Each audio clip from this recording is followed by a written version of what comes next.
अतो वाच रघुश्रेष्ठ सागरम दारुणम वच अद्य त्वाम शोषयिष्याम स पाताल मार्णव। श्रोतागण, कभी अगर आपके अंदर शक्ति पाने की इच्छा हो ना, इस तरह की शक्ति रखिए। समुद्र को कठोर स्वर में बोल रहे हैं, राम जी आज मैं पाताल सहित तुम्हें सुखा दूंगा। पाताल स्वर्ग में ही है, इसलिए हमारे कुछ कुछ हैं पहले के दिनों में थे भाषण देने वाले, प्रवचन देने वाले, वो कहते थे कि समुद्र के पार जो इंग्लैंड अमेरिका है यही पाताल है।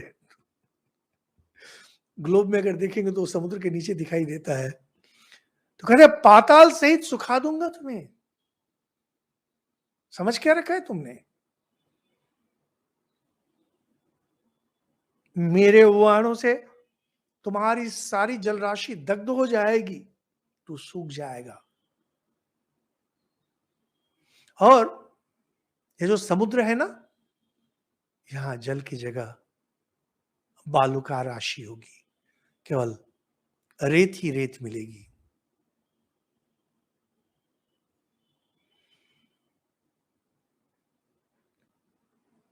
जैसे ही पानी सूख जाएगा, ये वानर लोग ऐसे ही पैदल चले जाएंगे।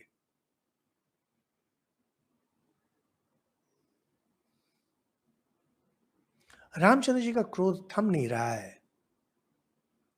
समुद्र तेरा अपना कुछ तो है नहीं, चारों ओर से तू पानी संग्रह करता है, नदियों का पानी। तुम्हें मेरे बल और पराक्रम का पता नहीं। आज तुम्हें संताप मिलेगा। समुद्र को उद्देश्य कर बोल रहे हैं।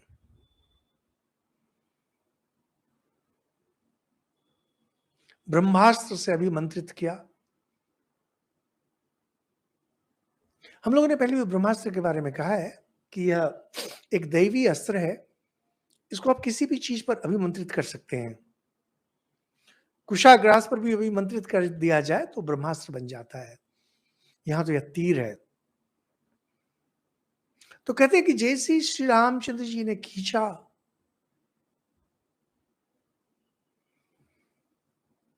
तो बोलते हैं पृथ्वी और आकाश ये दोनों फटने लगे, पर्वत डगमगा उठे।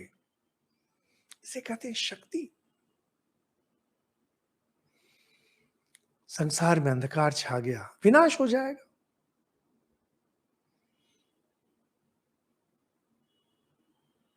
सरिता सागर सब हलचल मच गया। चंद्रमा सूर्य टेढ़ी होकर टेढ़ी चाल में चलने लगे। कवि का वर्णन है। कहते हैं कि आकाश में वज्र ध्वनि होनी शुरू हो गई। श्री राम जी का धनुष टंकार मारा है तो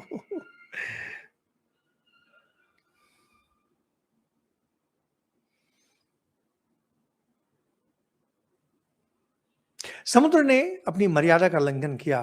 एक योजन समुद्र बढ़कर चला गया। पूरा हलचल मच गया है ना। श्री रामचंद्र जी लेकिन नहीं हटे, खड़े हैं वहीं पर। समुद्र का पानी बढ़ रहा है, ज्वार में जैसे बढ़ता है।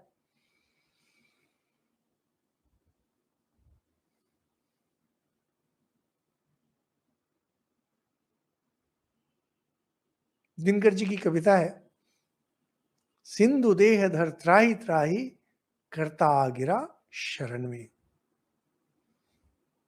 यहां पर यह मिलता नहीं है, समुद्र उपस्थित हो गया। बिल्कुल समुद्र के बीच में समुद्र देवता। आप में से आप लोग कभी कभी देखे होंगे कुछ तस्वीरें जिसमें कोई देवी नदी के बीच में खड़ी है, तो उस तरह का कुछ आप लोग अगर कल्पना करें, लगा जैसे मंदराचल मेरू पर्वत से सूर्य का उदय हो रहा हो। समुद्र में जो कुछ रहता है, समुद्र तो विशाल है, उस सब को अगर आप बिल्कुल छोटे रूप में अगर आप कल्पना करें, सब कुछ समुद्र के शरीर में हुआ है। यानी मछलियां, व्हेल, शार्क, जो अलग-अलग तरह के सर्प होते हैं, सीपी, सब कुछ है उसमें। आप में से जिन्होंने गीता के एकादश अध्याय का अध्ययन किया है, भगवान का वहां विश्व रूप दर्शन जब होता है अर्जुन को, तो भगवान जी में सब कुछ वही एक साथ दृष्टिगोचर होता है।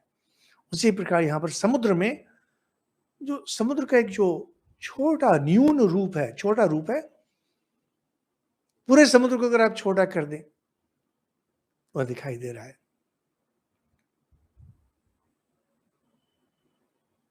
हम लोग यहाँ कलकत्ता में हैं, ऊपर से जाकर अगर कलकत्ता की तस्वीर ली जाए पूरी, उसके बाद उसे धीरे धीरे धीरे छोटा किया जाए, जैसे नक्शे में किया जाता है। अब ये आजकल जैसे गूगल मैप हुआ है, तो उसको अगर सुंदर से तैयार किया जाए एक बड़ा सा, तो पूरा कलकत्ता ही उसमें नजर आएगा। उसी प्रकार समुद्र देवता में पूरा समुद्र ही दृष्टिगोचर हो रहा है।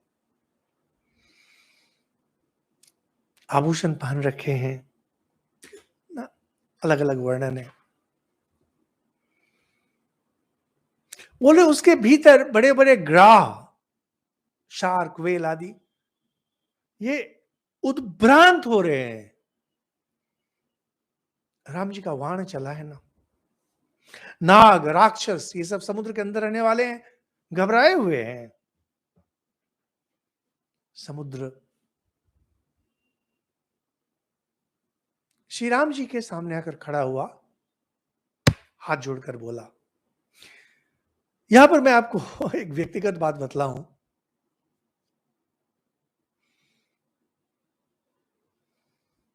जब मैं पहली बार वाल्मीकि रामायण पढ़ रहा था, करीब 40 साल पहले तो उसमें मैं रामकृष्ण मिशन में ज्वाइन किया था, सफेद वस्त्र में ब्रह्मचारी। रामकृष्ण मिशन में 9 साल आपको ब्रह्मचारी रहना पड़ता है। तो उन्हीं दिनों मेरी इच्छा हुई कि थोड़ा देखें वाल्मीकि रामायण में क्या है। तो मैंने अध्ययन किया इसका, वही मेरा प्रथम अध्ययन था इसका।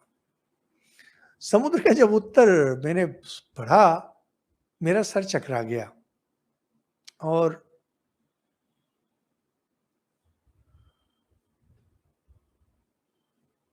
यह मिलता नहीं है, जो दूसरे वर्णन हम लोग पाते हैं मिलता नहीं है, लेकिन बहुत सुंदर उत्तर है। विनय के साथ समुद्र उत्तर दे रहे हैं, समुद्र देवता। पृथ्वी वायु आकाशम आपो ज्योतिष राघव, 26 नंबर श्लोक है। स्वभावे सौम्य तिष्ठन्ति शाश्वतम मार्गम आश्रिता। हे रामचंद्र जी,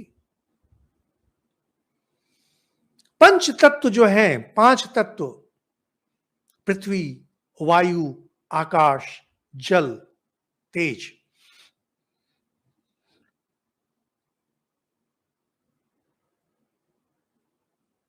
कहते हैं ना, क्षितिजल पावक गगन समीरा, ये जो 5 हैं,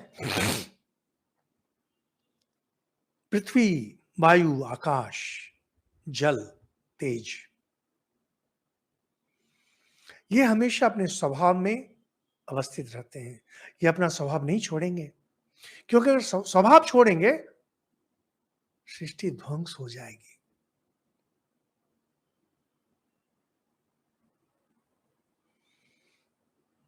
ये अपने सनातन मार्ग को कभी नहीं छोड़ते, सदा उसी के आश्रित रहते हैं। तत् स्वभावो ममाप्येष यत अगाधो अहम प्लवः विकारस्तु भवेद गाध एतत् ते प्रवदाम्य हम। मैं समुद्र हूं, मैं जल, जल मेरा स्वरूप है। मैं अगाध हूं, अथाह हूं, समुद्र के रूप में। कोई मेरे पार नहीं जा सकता, क्योंकि यदि मेरी थाह मिल जाए तो फिर मैं अगाध कैसा, मेरे स्वभाव का व्यतिक्रम होगा।